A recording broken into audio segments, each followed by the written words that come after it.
You're now going to see someone doing an impression of us, and it must be very, very difficult doing it when the actual people who you're impersonating is there. Looking at you. 7 years ago to this very day, Jon Culshaw and Deborah Stevenson did us.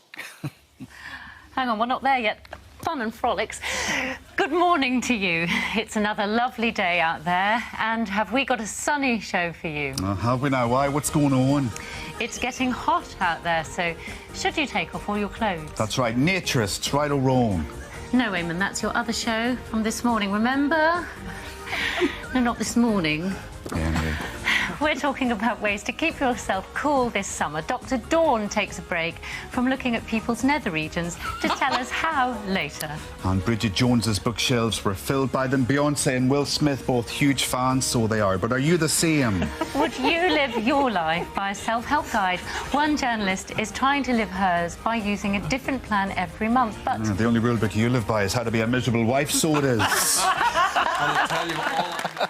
How could you fault that? I can't believe that's 7 years ago. 7 years. It feels like 3 months or We so. looked lovely back then. I wish I still looked like that. It was very spooky, actually, standing at the sidelines watching you and Deborah doing us so brilliantly. It is quite a surreal experience. It sort of helps you in a way. Your very subjects are right there in front of you, so you can feed off of that, but also feeling scrutinised, which is a slight distraction. Yes. So it's a lovely feed off blend. the energy. Well, you know, all this awful year that's affected all of us in so many ways, and you know, guys like yourselves in terms of work, have you spent the past year watching, honing? I suppose you're always doing that. Have you come up with new impressions? Yeah, there has been quite a few. Duncan Wisby from Dead Ringers, one of his great new characters is Professor Chris Whitty. Oh. And the audience respond when he says, "Next slide, please. Next slide, please." It's become the new catchphrase. Yes. And there was also those shows that were very reassuring to everyone. The Repair Shop, for example. Yes. And I love Jay Blades on The Repair Shop. He's great warmth. And OK, what you got here then? Brilliant. OK, let's see what Steve can do with it. Nice to meet you. Likewise. He's just got such warmth. So there have been these new characters that have come along. Yeah. So, Dead Ringers is with the radio show, obviously, but going on the stage. It's been on stage before, so where are you going and when? Yes, it's later this month, the London Wonderground near Earl's Court in London, and it's a rescheduled show, actually. We were going to do this in Edinburgh in 2020, but it's been plonked down here. And the way the show runs, it's some favourite sketches from the show and some other new ones, set out in an arc that tells the story of the news of the last few years. And there's an improvised section as well, where we take suggestions from the audience. That can be a bit unpredictable. And it's got the spirit of a radio recording of Dead Ringers at the Radio Theatre, but with more of a stand-up feel, a bit more spontaneous, a bit more unpredictable. So this is, you mentioned Duncan Wisby and then Deborah Stevenson, and dear obviously. Deborah, yes. So the three of you there.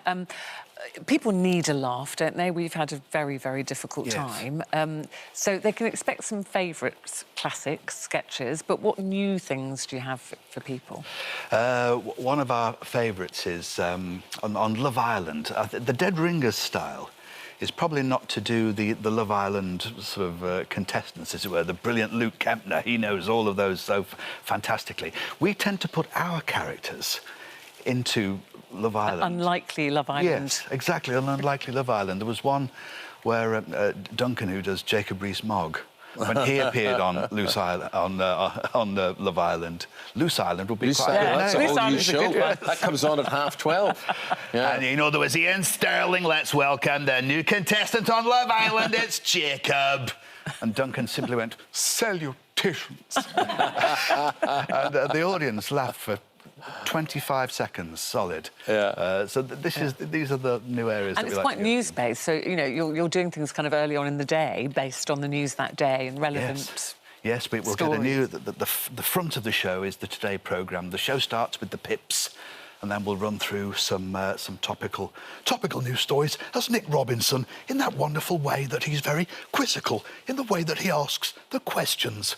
And John Humphreys, we remember John Humphreys from Mastermind and the Today programme at the end of the show. So, yes, a nice mix of favourites and new ones. You're not, John, looking back over your career, you're not a fan of prosthetics. You don't sort of use a lot of makeup and whatever to become someone.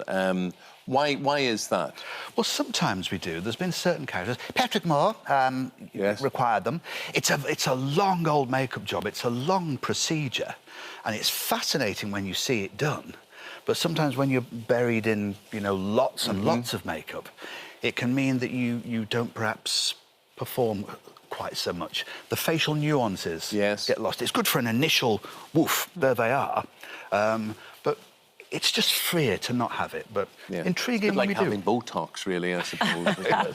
And when you do a new character, Jon, how long does it take you? Or does it depend who it is? Sometimes it can be quick, sometimes it takes a long time. What's the process you use? It's just watching and watching and watching. Deborah's doing a wonderful Stacey Dooley just at the moment. Pretty Patel also Deborah's doing, and she got those just like that. I remember watching her just sort of figure them out, and there they were. We used to be sent video cassettes and so on. We had a New York skyline of video cassettes on the shelf. Now you can just download a YouTube clip. You watch it and watch it and watch it until it just sticks on your subconscious. And you never know what you might notice first. Michael Gove, in interviews, you know, Govey, has this intriguing way of doing, you know, a hand gesture a bit like a Balkan, in this sort of way here. Yes, exactly.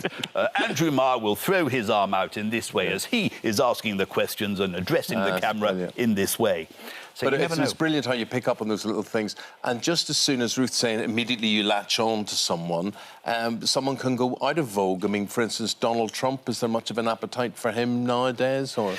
I think there is. He's still so fresh in everybody's memory. You know, he's still there, you know, he's very much, you know, you just have to do... This is what his Las Vegas neon light would be like. So that he's in the show, Donald Trump's in the show, you kind of still got to do the Donald. And what about the new president? What about Biden? Joe Biden's a lot quieter. We're going to build back better. I've been talking to the man doing a great job running the United Kingdom. Sure was great talking to Marcus Rashford. He puts you in a very steady frame of mind, Well, Joe I'll tell you what, there'll be, it'll be more stars than any other show advertised around the country at all, and it is there. It's Dead Ringers Live, London Wonderground, Earl's Court, 7th to 22nd of August, 24th to 29th of August as well. I'm going to come along. Good to see that. Yes, let me know. Good to have you all back. Yes, Live entertainment. Lovely to see you in a real studio. In a real studio. Good for the soul. Thank you very much indeed.